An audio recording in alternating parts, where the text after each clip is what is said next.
Hernia അല്ലെങ്കിൽ കുടലിറക്കത്തിന് available ആയിട്ടുള്ള key hole സർജറീസിനെ കുറിച്ചാണ് നമ്മൾ പറയുന്നത്. അതിൽ പലതരം ഹെർണിയാസ് ഉണ്ട്. പൊക്കിൾക്കൊടിയിൽ വരുന്ന ഹെർണിയാസ് ഉണ്ട്, നമ്മുടെ ഇടുപ്പിൻ്റെ ഇടയ്ക്ക് വരുന്ന ഹെർണിയാസ് ഉണ്ട്. അപ്പോൾ അതിനൊക്കെ അനുസരിച്ച് നമ്മുടെ ട്രീറ്റ്മെൻറ്റ് ഓപ്ഷൻസ് പലതാണ്.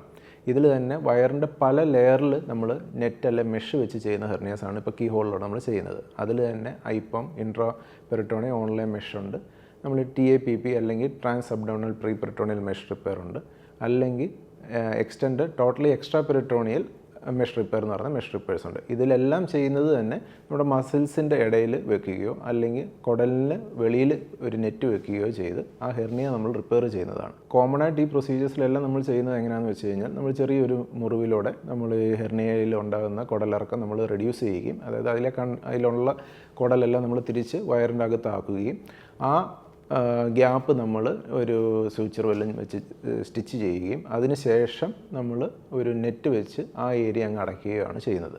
അപ്പോൾ അതിൽ ഏത് രീതിയിൽ ചെയ്യണം എന്നുള്ളത് നമ്മൾ പേഷ്യൻറ്റിനനുസരിച്ചും പേഷ്യൻ്റിനുള്ള ഹെർണിയയ്ക്ക് അനുസരിച്ചുമാണ് നമ്മൾ തീരുമാനിക്കുന്നത്. ഇതിലുള്ള ഗുണം എന്താണെന്ന് വെച്ച് കഴിഞ്ഞാൽ, ഇത്രയും ചെറിയൊരു മുറിവിലൂടെ തന്നെ നമ്മളൊരു 10 മുതൽ 15 സെൻറ്റിമീറ്ററോ 30 സെൻറ്റിമീറ്ററോ വലുപ്പമുള്ള നെറ്റ് വരെ വെച്ച് നമുക്ക് ആ ഒരു ഏരിയ മൊത്തം നമുക്ക് സ്ട്രെങ്തൻ ചെയ്യാൻ പറ്റും എന്നുള്ളതാണ്.